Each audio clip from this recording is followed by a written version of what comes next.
मार्क्सवादी कम्युनिस्ट पक्षाच्या प्रतिनिधी मंडळाची काँग्रेस पक्षाचे प्रदेश अध्यक्ष नाना पटोले यांच्याशी भेट।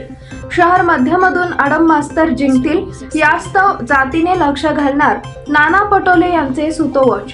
18व्या लोकसभा निवडणुकीत इंडिया आघाडीतील घटक पक्ष या नात्याने महाराष्ट्र राज्यात महाविकास आघाडी सोबत सर्वत्र जोरदार मेहनत घेतले व भाजपचा पराभव करण्याकामी भरीव योगदान दिले। आगामी विधानसभा निवडणुकीत जागा वाटप बैठकीत माकपला सामावून घेतलं जाईल। माकपच्या प्रस्तावावर चर्चा होईल। विशेष म्हणजे महाराष्ट्रातील ज्येष्ठ नेते माजी आमदार नरसय्या आडम मास्तर यांच्यासोबत मी विधिमंडळात काम केलेलं आहे।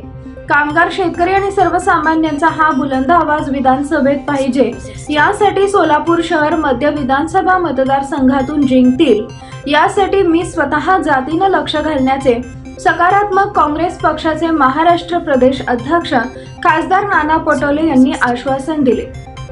लोकसभा निवडणुकीच्या निकालांच्या पार्श्वभूमीवर 24 जून रोजी मार्क्सवादी कम्युनिस्ट पक्षाच्या प्रतिनिधी मंडळाने महाविकास आघाडीचे व काँग्रेस पक्षाचे महाराष्ट्र प्रदेश अध्यक्ष नेते नाना पटोले यांची मुंबईत भेट घेतली।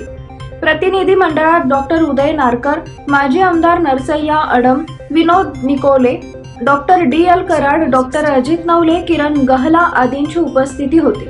लोकसभा निवडणुकीत महाविकास आघाडीने मिळवलेल्या प्रचंड यशाबद्दल आणि त्यातील श्री नाना पटोले यांच्या भरीव कामगिरीबद्दल माकपच्या नेत्यांनी पुष्पगुच्छ देऊन हार्दिक अभिनंदन केले।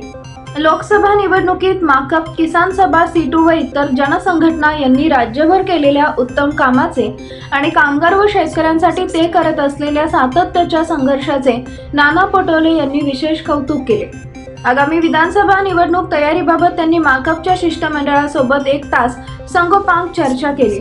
माकप राज्यात लढवू इच्छित असलेल्या सोलापूर शहर मध्य, ठाणे, डहाणू, तलासरी, विक्रमगड, शहापूर, नाशिक, नाशिक पश्चिम, कळवण, दिंडोरी, इगतपुरी, अहमदनगर, अकोले, बीड, माजलगाव, परभणी, पाथरी, नांदेड, किनवट या 12 विधानसभा जागांवर यावेळी सकारात्मक चर्चा झाली।